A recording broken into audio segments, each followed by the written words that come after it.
Hello, my name is Shannon Gilmore, and I am the author of, well, I think an amazing book. It's entitled Narcissism, the Bad Boy Image, and in it I give you the clinical and biblical assertions of the hidden dynamics of what we call narcissism.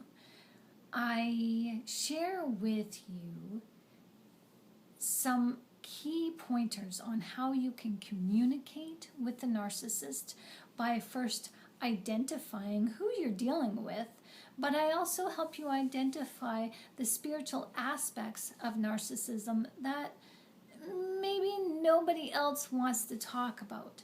I help you get into the mind of a narcissist by tapping into your spirituality as I give you spiritual healing modalities to transcend the pain and trauma of a would-be narcissist. It's a long road to healing, that's for sure, and you know, it can be quite frustrating. I get it, I know, because I've been there. And I've even said this myself, it would be nice if God just waved his hand over us and bibbity bobbity boop, it's done. The fantastical trip of pandemonium is finally over.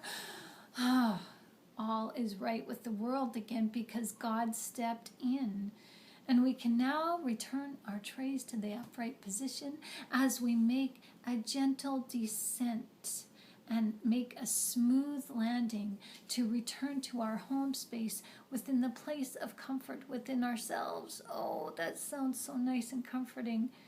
Yeah, but if only our spirituality was that easy. It can't be that easy, and it isn't that easy because there would be no lesson learned, my friends. There's no lesson learned in things that are easy peasy. Think of it this way. If you did not know what fire was and no one told you that fire can hurt you, how would you know that fire is hot? Well, you would have to experiment or know that fire is hot through the way of experience. Now, some of us have to feel the burn and sting of the fire to really, really understand that fire is not only hot, fire heats up everything it comes into contact with. It is when we experience the heat of the flame to our skin, do we then say, ouch, that hurts. And then we learn to respect the fire and take great care not to abuse the fire's properties. So think of dealing with a narcissist much in the same way as dealing with fire. You gotta respect the narcissistic properties so that you can learn to control your behavior to help you not get burned by the narcissist.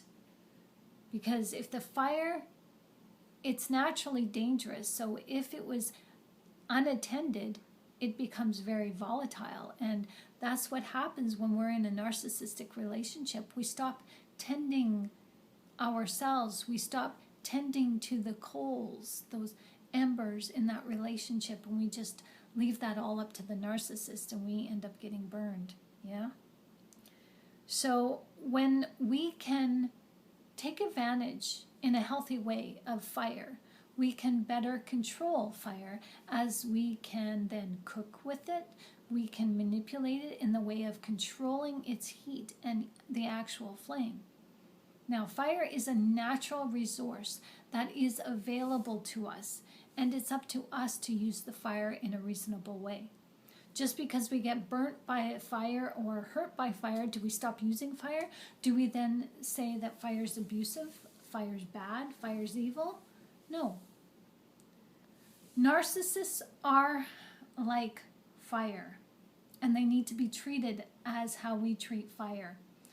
Because narcissists are volatile, just like fire is. They are a fire hazard, and they are like a stick of dynamite, and you never know when that firecracker is going to go off and explode right in front of you. There are ways that you can better control the fiery flame of the narcissist's attitude when you have to interact with them. Instead of allowing the narcissist to take the lead in your interaction with them, begin to understand their motive. Understand their motive by understanding their behavior. Look at your interaction with them objectively. That means take your feelings out of the equation to see the situation at a distance. This prevents you from becoming triggered as you learn to remain in control of your feelings, as that is how you control yourself in front of a narcissist. This effectively allows you to remain in control of the sizzling, growing flame that is ready to pop and crackle at any moment in front of you. Now, Sam Vaknin, a psychologist and diagnosed narcissist of 15 years, states that there are actually three ways to manipulate a narcissist. And although I don't recommend these three ways, and I'm going to tell you why, these ways do work. And I'm speaking from experience. I used one, but I have to say I felt icky, I felt dirty, and I felt like I needed to bathe myself in bleach after this because I learned a valuable lesson.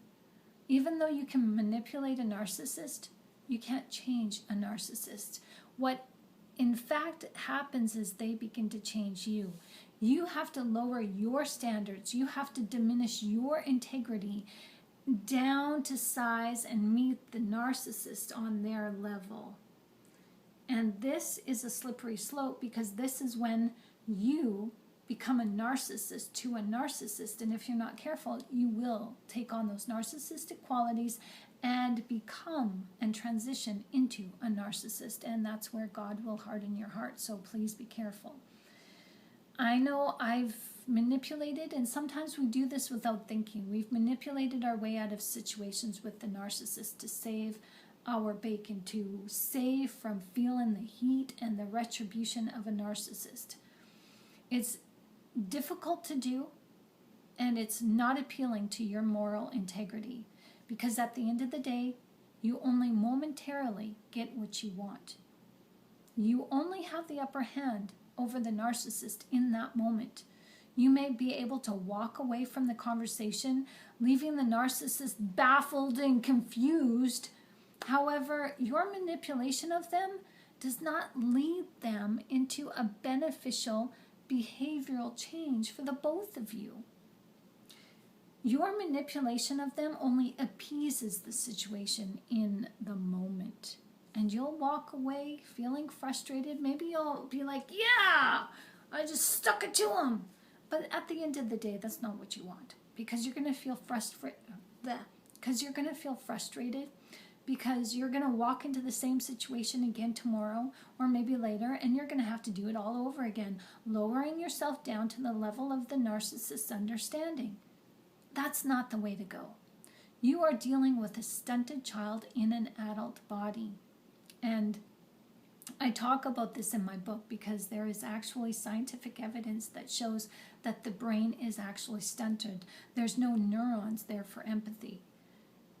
But just because you're dealing with a stunted child doesn't mean that child can mature and grow, and you can't take them out of their immaturity. You cannot lead, teach, reason, or guide a narcissist. Now, Sam suggests withholding supply from the narcissist until they come back to grovel, begging for your time and attention. Just withhold narcissistic supply for no other reason than to retain your safety and sanity and your integrity. That's the way to go. Distancing yourself from them is the only way to live. The narcissist will find a way in the end to pay you back for them having to grovel and beg. And I've seen this happen. I've had a narcissist get down on their knees and beg me, and I acquiesced, and it did not go in my favor. The narcissist lost respect for me and showed me afterwards the lack of respect they had for me as they demeaned me, devalued me, and there is just no winning with a narcissist. Now, you may not see that their groveling is a tactic at first, but it's a pattern. And any time that the narcissist, know this, any time the narcissist has to ask you for something is a situation where they feel they have lost control, and there is always hell to pay for that later. Now, the second way to manipulate the narcissist is to engage in sycophancy. Oh, I can't stand butt kissing. It makes me want to vomit. Seriously, it is so gross. And you only do this when you have to, when you absolutely must. Sometimes you got to save yourself, meaning you have to engage in butt kissing in order to prevent you from getting a verbal or physical beatdown. But you don't get anything out of this except to get them to shut up and shut down. Seriously. There's nothing to be gained from becoming a yes person to the narcissist. You may think that you're manipulating the narcissist, and you are in that moment, but at what cost? That shit will come back to you later. The narcissist is always keeping score. They're always keeping tally. You will change yourself to suit the narcissist. They will make sure of that. You won't see it now, but over time, it will become so easy, and you'll give yourself the excuse, it's just easier to go with the flow and to butt kiss and do what the narcissist says and agrees with them for now. That for now slowly trickles into a day-to-day, forever routine with you that you cannot get out of. The narcissist wants you ultimately under their guidance. They ultimately want control of your heart, your mind, and keeping yourself as a reliable source of high-grade supply, as Sam calls it, is degrading for you. You do not want the narcissist relying on you ever, because there's always strings attached. You become their puppet. Manipulating the narcissist may have the narcissist dependent on you for supply, and you may be able to trick them into getting them to fork over what you need or what you want, but at the end of the day, when you put your head down on your pillow, it's on you. You have to ask yourself, did you do better to become better that day, or did you lower your standards, and are you on equal footing as they are now? Are you any better? Are you really going to be satisfied in your relationship with them now, knowing that you can control the controller by manipulating their narrative? How does that serve you? It doesn't. We, myself and others like me, are here to help you. We're here to help you gain and regain your self-respect that you lost. We are here to help foster the respect the narcissist stole from you.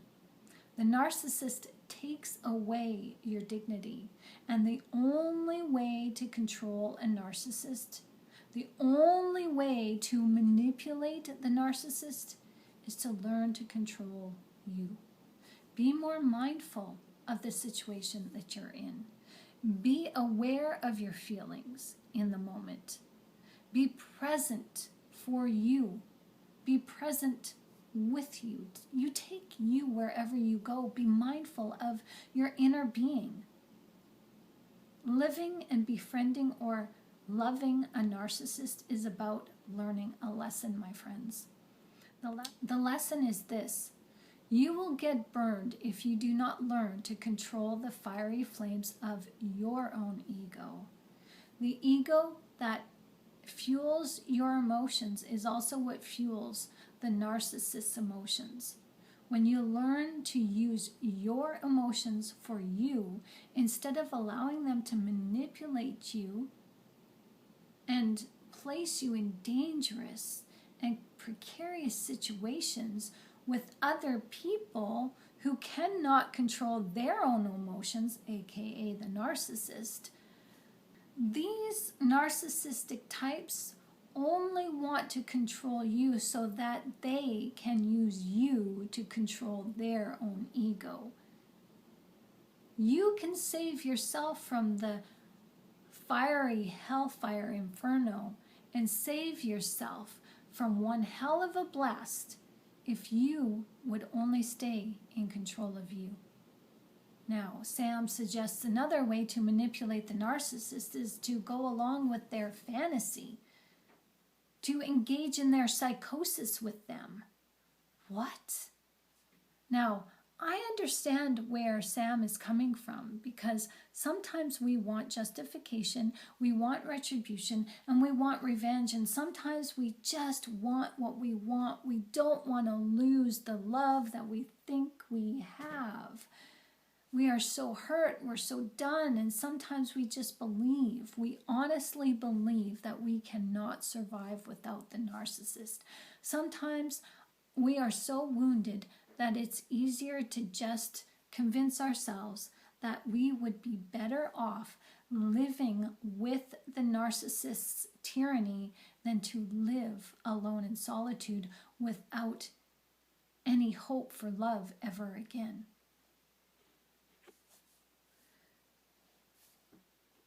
Do you see how problematic that way of thinking is? There's clearly some healing to be done within. And sometimes the hurt and pain that you have witnessed and felt at the hands of a narcissistic tyrant, you're so hurt, and the anger prevents you from seeing anything else. You just want revenge. You got to give it back to them. You got to do what they did to you. But, yes, but, do you really want to make yourself into a narcissist? Or do you really want to make yourself into an ally, into that flying monkey? Do you really want to stick it to him that bad and forsake the truth just so that you can have what you want, so that you can be in control? Do you really want to forsake your integrity, your life's being, your soul, so that you can live in a fantasy that because you were getting along with the narcissist that they love you, or that you can make the narcissist see that loving you is of their benefit, or you can make the narcissist rue the day that they ever loved you? Like, remember, the advice from Sam and from other narcissists are from the perspective of a narcissist where there is no empathy. That's what makes us human. The humanity within us all begins and ends with empathy. Now, I am not dismissing Sam. I fully respect him and his knowledge. He is a very intelligent, intellectual human being, and I admire his gift to the world of giving us knowledge about narcissism. I truly enjoy learning from Sam's knowledge, and some of his knowledge I have taken and used it to write my book, Narcissism, the Bad Boy Image. However, I have this to say: don't lose yourself internally by catering to the narcissist, by becoming one with them. You got to forsake the empathy. God says, do unto others as you'll have them do unto you. Don't treat others the way that they treat you. Just don't do it. And psychology says that you become what you hang around. And God also says negativity begets negativity. So what do you want? You got to pick your battles, and you've got to learn that some things are meant for you to grow, and growing, have you ever had a growth spurt? It freaking hurts. Seeing the narcissist for who they are is your opportunity to let the love that you already have in you to shine for you. it's important for you to make your top priority you instead of the narcissist. This is all about survival, yes. And it's not just about surviving while going through the narcissistic tyranny. It's surviving to thrive after and transcend the narcissistic trauma. You don't have to just survive. You can thrive, but you're not going to survive this world and thrive in it by becoming one with the narcissist. You survive and thrive by holding on to you. You are your own lifeline. You don't forsake the love within you so that you can have the attention of the narcissist. You want and need love. Yes, that is your birthright. But I'm here to tell you, attention from the narcissist, well, that's not love. A narcissist is very skilled at what they do, and we cannot do what they be doing because we have empathy. This is something we have to forsake in order to pull off what they be doing and get away with it. What? We're not like the narcissist, and don't ever put yourself in that category. We are not them. Just because we love them doesn't mean that we are like them. They have tried to make us become like them, but they can't take away our empathy. That is our saving grace right there, my friend. That is your protection, your empathy. Oh, they can manipulate that empathy, and they can weaponize that empathy, pew, pew, pew, and point it back at you, but they can't kill it. They don't have the power, and they don't have that kind of control. God has the final say. So I would like to make this suggestion to you, to come by controlling the narcissist honestly, by holding onto your integrity.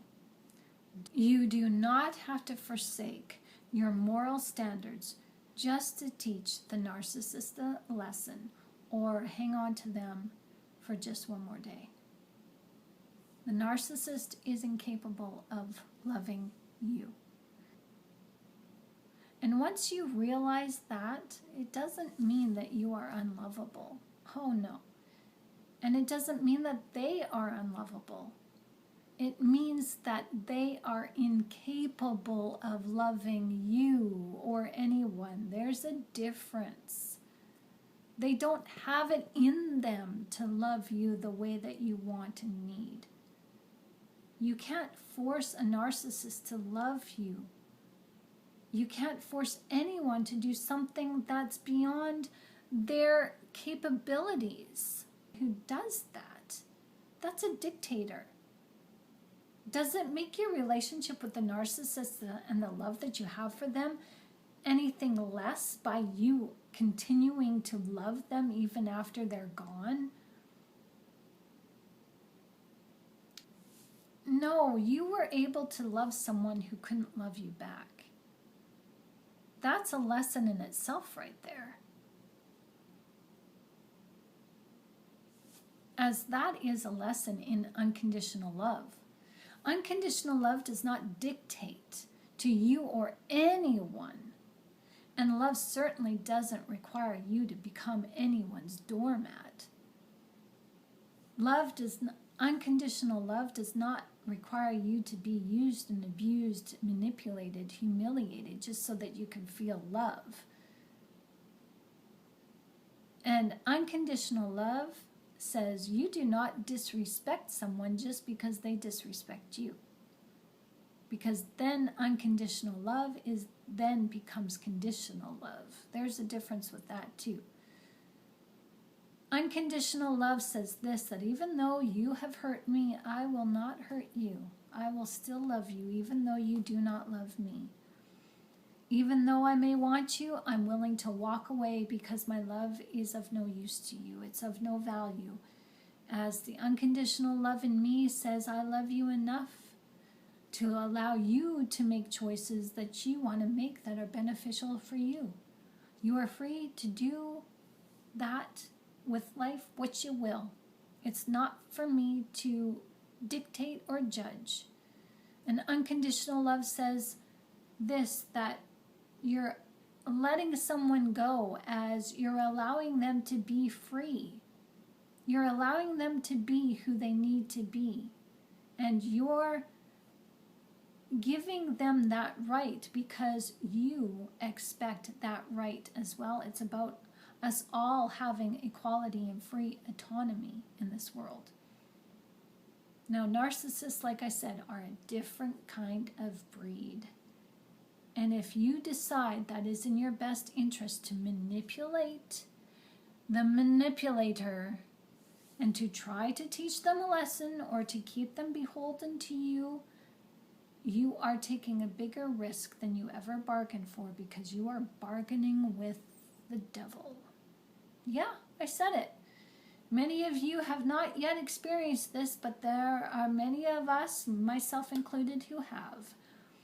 There are some narcissists who have attachments, and there are some narcissists who embody, who are possessed with demons, and sometimes more than one.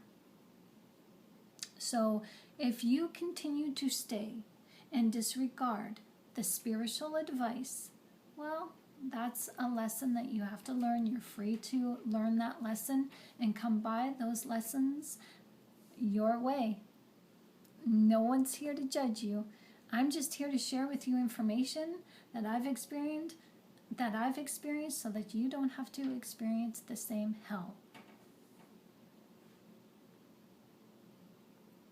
But there is a Bible story that I want to leave with you today. When Isaac was dying on his deathbed, Jacob and Esau had a little conversation over a pot of soup. Do you know what that conversation was about? Well, we're not exactly sure, but we can see this through the perspective of narcissism. The desire of Esau's heart, the conversation was the desires of Esau's heart versus the desires of Jacob's heart. Esau was a hunter, and he came back from his hunting quest hungry. He depleted his energy resources and was famished. Jacob took the opportunity to really see his brother's intentions. Even though their dad lay sick in bed, dying, one brother had the intentions of himself in mind, while the other brother's intentions had the best interest of the entire Hebrew clan at heart. Esau was led by his stomach or his ego, and Jacob was led by the love he held in his heart. Esau forsook his birthright, his inheritance, and Jacob preserved his and ours. The narcissist has forsaken their birthright, and now they are trying to get us to forsake ours. Our empathy, the love that you have through empathy, is your inheritance that allows you to think of yourself and your fellow brethren. You are not single-minded. You are a part of something much bigger than you. Esau was empty inside as he wanted what he wanted immediately. He's like, give it to me now. He was impulsive and impatient and could not see the bigger picture. He was responsible after his dad's death to make decisions that would not only benefit him but everyone, and Jacob saw this. Jacob knew the intentions of his brother, that if Esau claimed his birthright, all the Hebrew nations would be squandered and left to ruin under his brother's leadership. The narcissist is not a leader. You are. The narcissist has forsaken their birthright. You haven't. You are meant to lead others with the unconditional love that you have within you. You just got to go and find it. And that is what healing is all about. Please do not let one narcissist or a multitude of narcissists be your end game in this thing we call life. This is not how it ends for you, I promise you that. The love that you have to give to the narcissist will be maligned, but when you heal and grow from this experience, that love will transcend the negative experiences, and you will then be able to bring joy and love to others who value you, who trust you, who will love you back tenfold, 100-fold. This love that is required of you is binding. If the narcissist cannot break it or demolish it or destroy it, then just think about how its properties are binding and protecting, because it's strengthening. You're being strengthened in your trauma right now. You cannot see it yet, but you'll feel that later on. You'll have a different appreciation for the value of what this experience has given you when you come out of the trauma. Now, Jacob loved us even though he didn't know us. He saw a nation spring up from his own 12 children. He knew that love was the only way through this life. Love is the only way through, my friends, and we show it through the love of Christ. Let me ask you this question. Did Jesus manipulate us into loving him? No. Jesus told us that sometimes when people don't receive us, we have to just dust our shoes. I do see Mr. Vaknin's point about manipulating narcissists, and it can and does work, but at what cost? I want to ask this to him. Is he being facetious or is he being serious? Maybe a little bit of both. Maybe there's a lesson in what he's trying to tell us, because he knows the ways of a narcissist, as he is one, as he is very practical in his approach, and I thank him so much for his work on narcissism. But if you're really convicted to manipulate the narcissist, you will. And he shares with you how to do that. You're going to get burned. Even though you try, go ahead and try, you're still going to get hurt in the end. Because you have to become a narcissist to truly manipulate one. And I, in this video, would have you reconsider. Don't slip into the molted snake's skin if you don't have to, because you just may find yourself unable to shed what you put on afterwards.